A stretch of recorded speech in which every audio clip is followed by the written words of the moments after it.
I booked an Airbnb last month for a quiet weekend away. The photos looked perfect, cozy, spotless, 5-star reviews. When I arrived, everything was exactly like the pictures, almost too perfect. There was food in the fridge, a jacket on the chair, and a half-finished cup of coffee on the counter. The host never mentioned a cleaning service. That's when I realized whoever stayed here last never left. Listing was called the Pines Retreat. It was supposed to be peaceful, an old wooden house tucked between two pine-covered hills. The kind of place where nothing bad could possibly happen. The owner's name was Greg. He had 5-star reviews and a friendly profile picture, the kind of host you trust right away. I messaged him twice before my trip. He never replied. Still, everything seemed normal. The instructions said, "Key under the rock by the porch." And there it was, right where it should be. The door opened easily, no security code, no deadbolt. Just open. Inside, it smelled faintly of pine and something else, coffee, still warm. The lights were already on. The TV remote sat on the couch, pointed at the screen like someone had just paused it. And on the nightstand in the bedroom, a pair of glasses, half-read book, and a wallet. I told myself the cleaner must have forgotten to pick up after the last guest. But when I opened the fridge, there were groceries, milk, eggs, leftovers, all fresh. The kind of things people use when they're planning to come back soon. That night, the house felt colder than before. The kind of cold that doesn't come from the air but from the walls.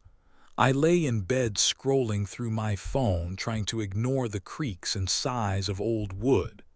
Then I heard its soft, steady footsteps from above, slow, pacing, but I'd rented the entire house.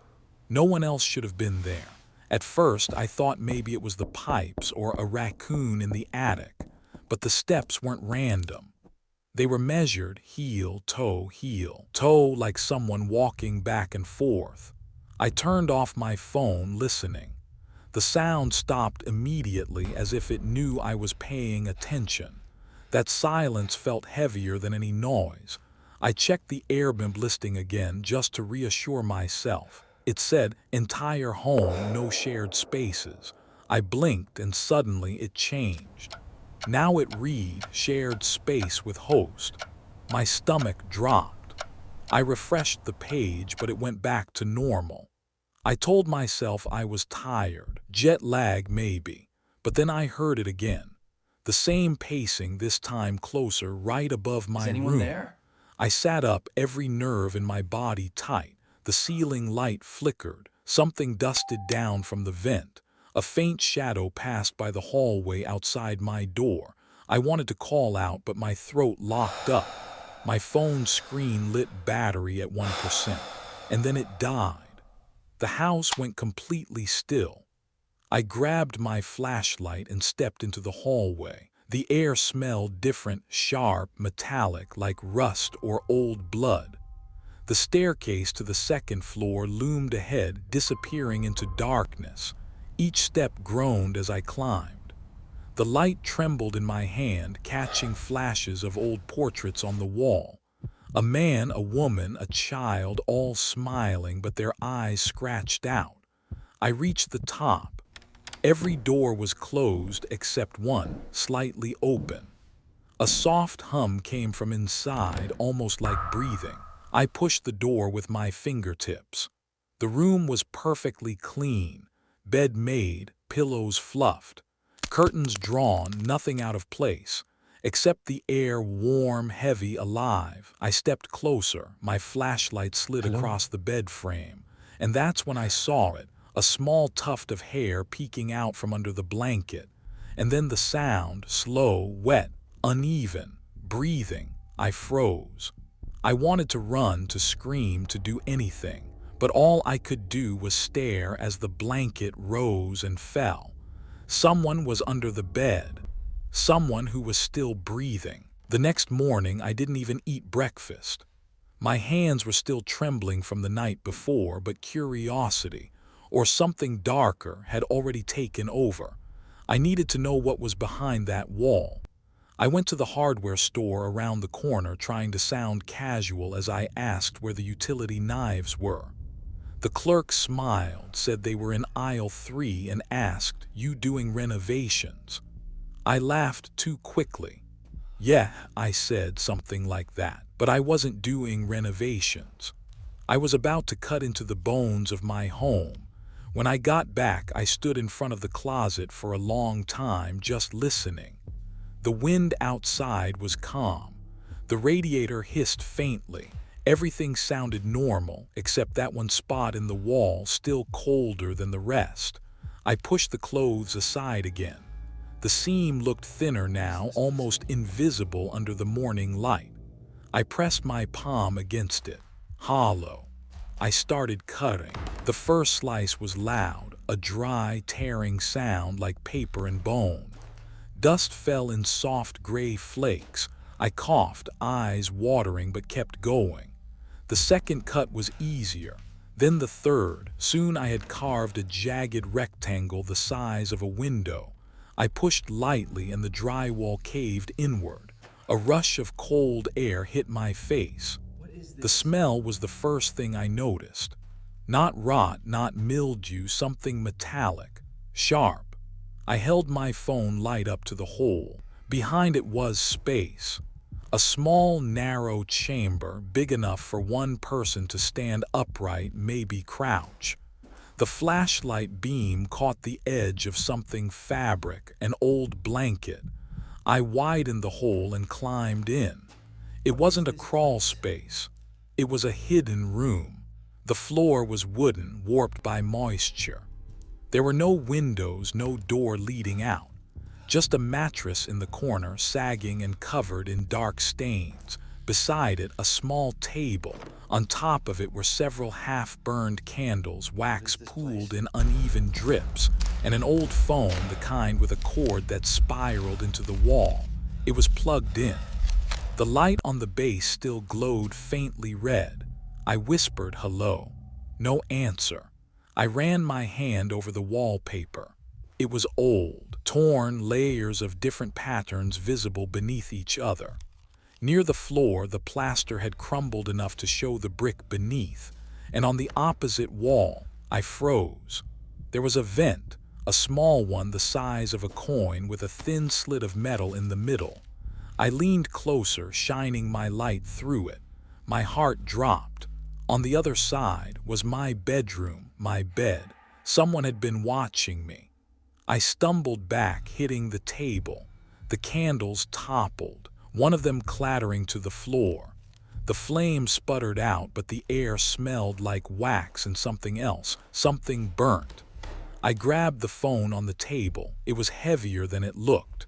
When I pressed it to my ear, there was a sound, soft static, then a click. A voice whispered, "You shouldn't be here." I dropped it immediately. It swung by the cord, spinning slowly in the dark. I backed toward the hole in the wall, but before I could climb out, my flashlight flickered and went out completely. A darkness swallowed the room. Then breathing, not from me, it came from the mattress, slow, deep, wet. I couldn't move. The air was cold, pressing against my skin like static. The breathing stopped. Then something shifted under the blanket. I turned and bolted out, scraping my arm on the edge of the drywall. Back in my bedroom, I slammed the closet door and pressed my back to it, shaking. The sound followed, soft steps, deliberate from behind the wall. Then silence. I waited for minutes, maybe hours, before finally opening the closet again. The hole was still there, but the room behind it looked different. The mattress was gone. The candles were gone. The phone was still there, but its cord had been ripped out of the wall. I grabbed my phone, snapped a photo for proof, and started dialing the landlord's number. No signal. I tried the emergency line. Static. Then from my speaker, faint but unmistakable, breathing. I threw the phone onto the bed. The screen flashed once before going black. That's when I heard the creak of a hinge. Not from the closet, from the living room. I crept out, heart hammering. Every light in the apartment was off now. I could barely see, only the faint street glow seeping through the curtains. Something moved near the hallway, a shape human-sized, still, watching. I whispered, "Who's there?" The figure didn't answer, just stepped slightly to the left into the light. For a second, I thought it was my reflection. Same height, same posture. Then it smiled. The grin was too wide, the eyes too calm. And then it was gone. I ran to the light switch, flicked it on, and the room was empty. No sign of anyone. I turned back toward the closet. The hole had vanished. The wall was sealed again, smooth, freshly painted, but the paint was still wet. I touched it. My fingertips came away white. Behind me, the phone on my bed buzzed once. The screen flickered, showing the photo I'd taken earlier, the one of the hidden room. Except now there was someone in it, a figure standing where I'd been. Same jacket, same flashlight, same face. Mine. I dropped the phone. The image glitched, then changed again. The room empty, the vent wide open, the camera slowly panning toward it as if someone on the other side was filming. I stared at it, heart thudding, when a faint sound came through the speaker. Breathing. Then my own voice, "Don't look in the vent." The screen went black. A second later, I heard it again, tapping, from inside the wall. 3 slow knocks. I backed away toward the door. But when I reached for the handle, it didn't turn. Locked. I didn't lock it.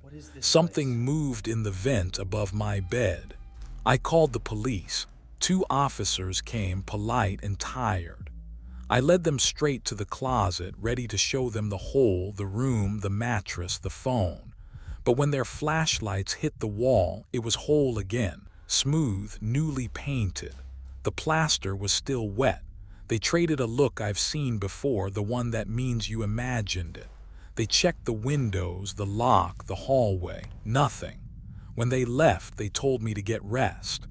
The door clicked shut, and the apartment went quiet in a way that wasn't silence, a kind of listening. I sat on the edge of the bed until the sky turned the color of bruised paper. I told myself I'd dreamt it, that the hidden room had been a stress hallucination, an old building trick. Then my phone vibrated across the nightstand. Unknown number. No contact photo, no preview, just a line of dots pulsing like a held breath. I answered. Static. A hiss that sounded too much like someone close to the mic, not wanting to speak. I said hello. And my own voice answered. "You shouldn't have opened it." The line cut. A second later, a new notification, 1 image. It loaded slow, like it wanted time to become true. The photo was my bedroom, from the corner where the walls meet. I was in the bed, turned toward the far wall, mouth slightly open, the way I hate, the way I always do when I'm too tired to care.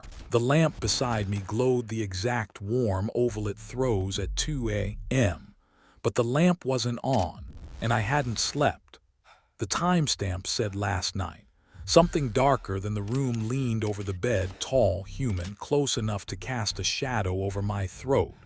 Its hand hovered in the frame, fingers spread, deciding. I stood so fast the bed complained. The closet door stood shut, seamless and polite. The vent above the headboard looked like any vent, 2 screws, a thin slit. I held the phone at arm's length, like distance could change meaning. Another buzz, 1 image. This time I wasn't on the bed. I was standing, holding the same phone, staring at the screen with a face that wasn't quite mine, the mouth a shade too amused, the eyes steady in a way mine never are. A hairline crack split the image diagonally, like the photo had been taken through glass. I swallowed and tasted dust. Lights. I needed lights. I turned everything on, the lamp, the overhead, the kitchen. Brightness peeled the room into layers, the cheap paint, the shallow gouges where picture hooks used to be, the faint oval on the wall where a frame had hung too long. My phone shuddered again. One video, I told myself not to press play. I pressed play. The angle was low, floor level, looking up at the bed frame. Static crawled the edges like mold. Footsteps entered the frame, my socks, the pair with the thin threadbare stripe on the left heel. I watched myself in grain and gray kneel by the vent, tilt the phone toward the grill. Something gleamed in the slit. A circle, a lens. The video stuttered. The audio bloomed and collapsed, a wet breath close to the mic, then a whispered word I couldn't parse, vowels dragging like a finger through syrup. My thumb hovered over pause and didn't press it. A new text dropped on top of the video overlay, the way an elevator door opens into a room you didn't choose. You shouldn't have opened it. The dots pulsed. It's open. The apartment dimmed without the bulbs changing. I felt it before I heard it, that low room tone sinking a note, the walls gathering themselves the way people inhale before speaking. Then a small sound from the closet, tap, tap, tap, patient as a knuckle on the wrong side of a door. I walked to it with the reluctant obedience you give a ringing phone. My palm met paint that was dry now, as if it had never been wet. On the far side, something tapped back, slightly out of time, a reply with bad cell reception. Who's there?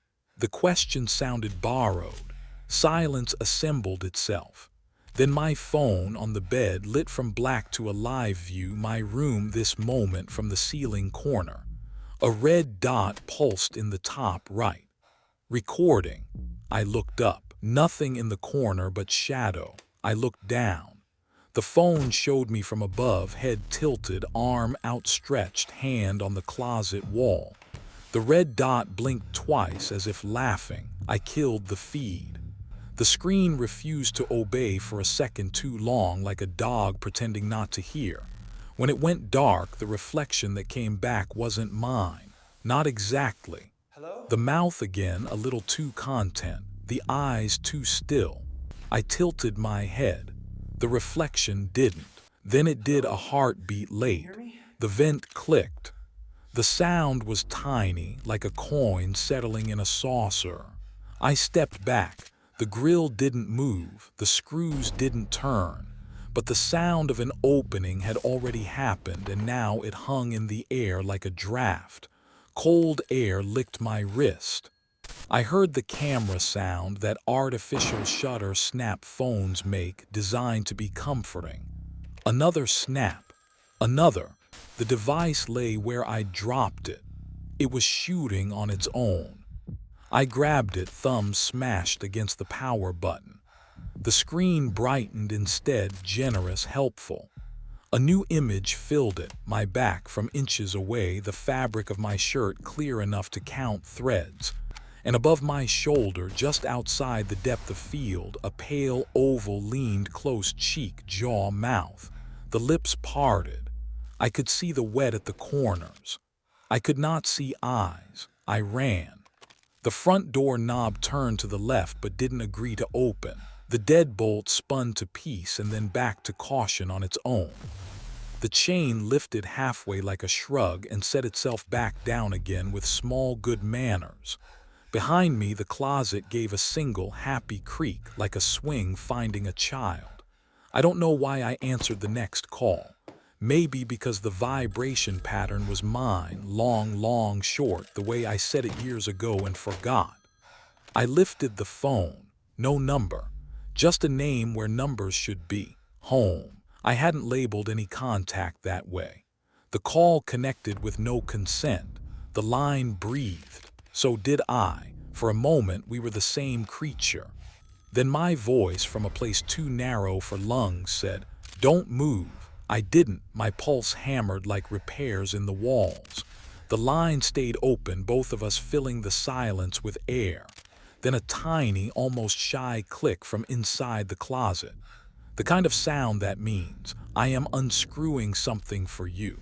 One screw, then the other. Little circles of metal chimed on the floor of the hidden room I could no longer see. The vent grill fell forward a fraction, caught on paint and pride. The draft grew teeth.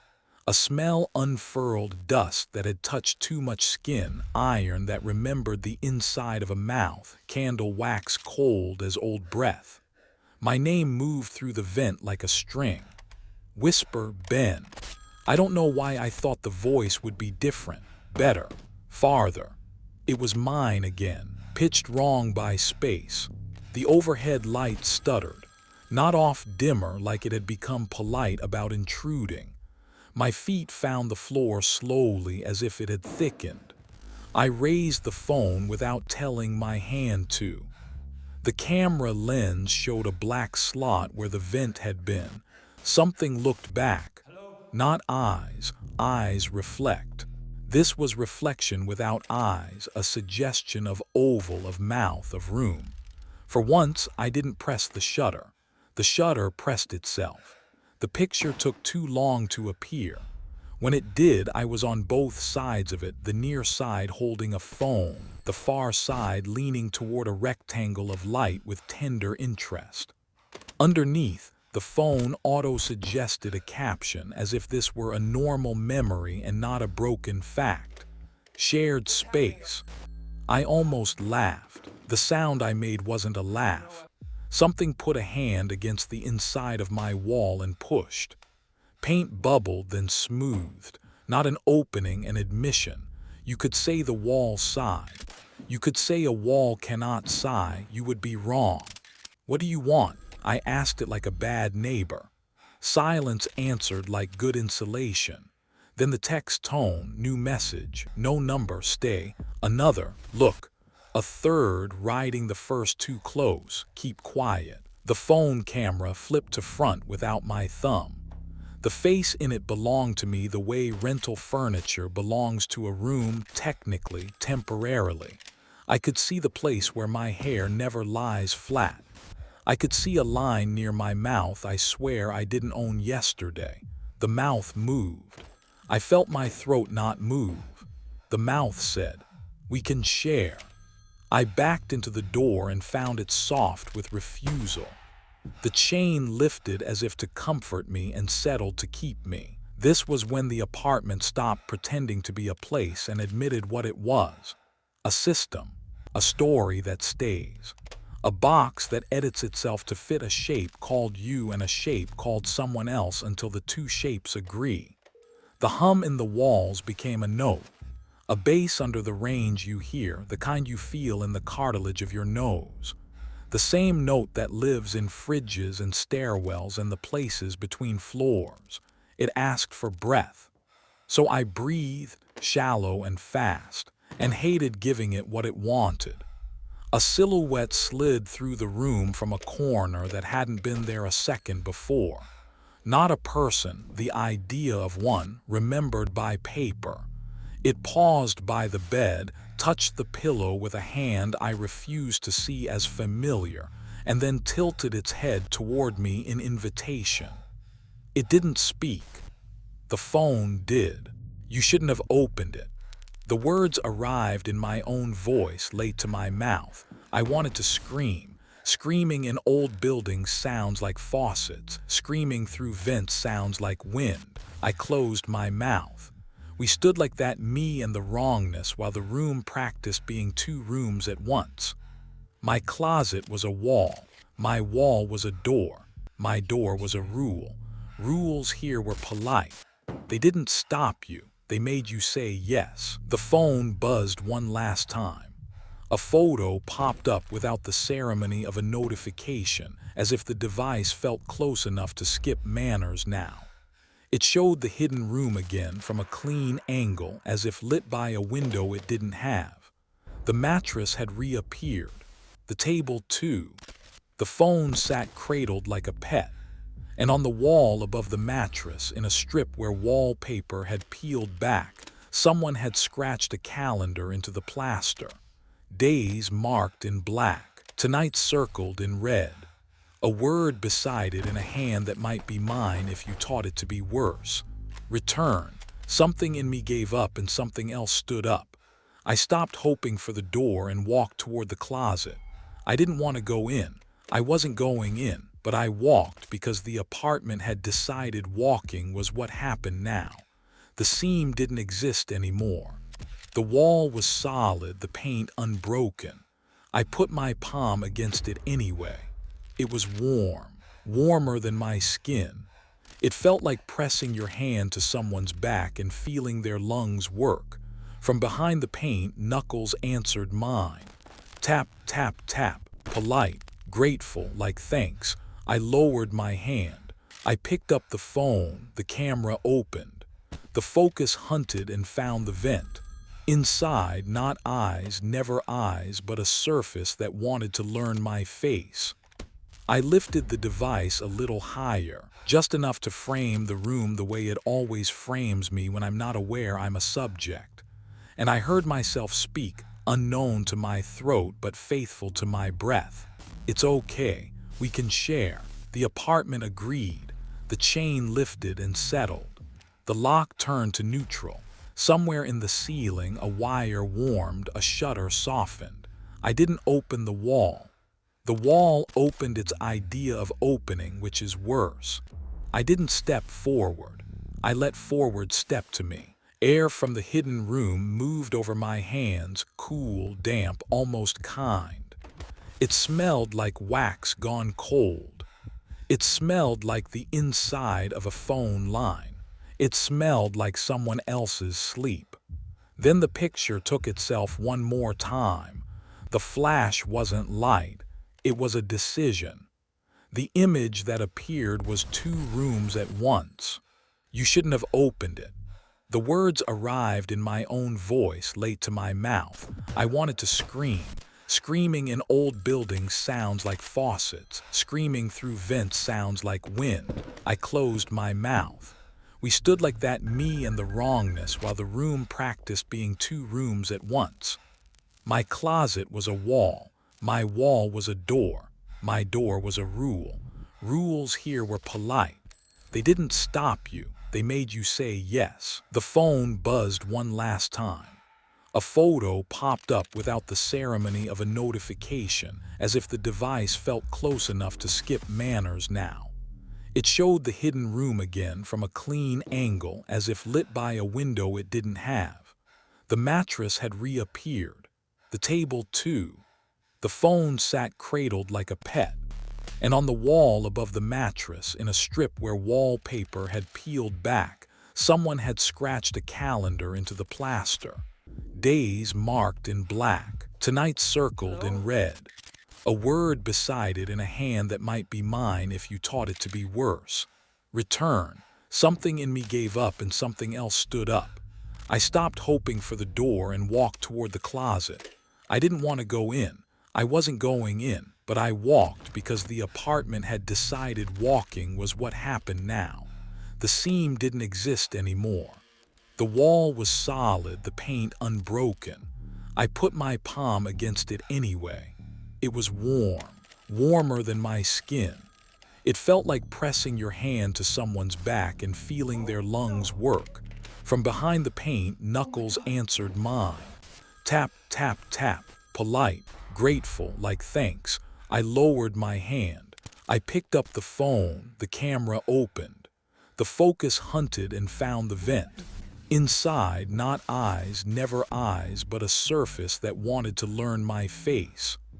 I lifted the device a little higher, just enough to frame the room the way it always frames me when I'm not aware I'm a subject.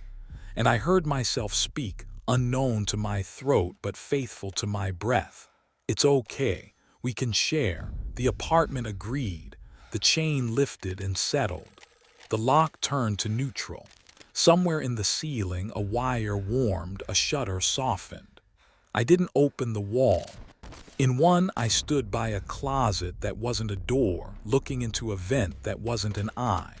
In the other, I sat on a mattress that didn't belong to time, holding a phone that wasn't a machine. Underneath, the auto caption guessed again. Home. My screen dimmed. The hum dropped half a note. From somewhere inside the paint, a voice, mine and not, spoke like a reminder. You shouldn't have opened it. Then softer, as if negotiating, stay. I didn't say yes. I didn't say no. I breathed. The apartment counted. The wall learned the rhythm. And the room, both rooms, waited for me to choose which side of the picture I was going to be. In one, I stood by a closet that wasn't a door, looking into a vent that wasn't an eye. In the other, I sat on a mattress that didn't belong to time, holding a phone that wasn't a machine. Underneath, the auto caption guessed again. Home. My screen dimmed. The hum dropped half a note. From somewhere inside the paint, a voice, mine and not, spoke like a reminder. You shouldn't have opened it. Then softer, as if negotiating, stay. I didn't say yes. I didn't say no. I breathed. The apartment counted. The wall learned the rhythm. And the room, both rooms, waited for me to choose which side of the picture I was going to be. I moved out 2 days later. New place. New locks. I told myself it was over, just bad dreams and thin walls. The movers joked about how I taped every vent shut before sleeping. I laughed with them, pretending I wasn't still listening for that sound. The new apartment felt cleaner, quieter. White walls, bright lights, no strange smells. No secret seams in the closet, no hollow echoes when you knock. For the first time in weeks, I slept. Until last night. Around 3 a.m., I woke up gasping, like the air had been pulled out of the room. Then I heard it again. That same slow breathing, steady, wet, human. I told myself it was the pipes, but the sound wasn't in the walls this time. It was moving behind the paint, following me as I crossed the room. I pressed my hand against the wall. The paint was smooth but cold, almost pulsing under my palm. And then it exhaled. My phone buzzed on the nightstand, one new notification. A message from an unknown number. It said, "You shouldn't have moved." I froze. The breathing stopped. The room went dead silent, no hum, no air, no heartbeat but my own. I reached for the switch. The light flickered once, twice, and then stayed dim. That's when I saw it just beneath the switch, under a thin layer of white paint. A word written small but still wet. "Welcome home, Ben." I dropped the phone. The screen cracked. The sound came back, right behind my ear this time, breathing in sync with mine.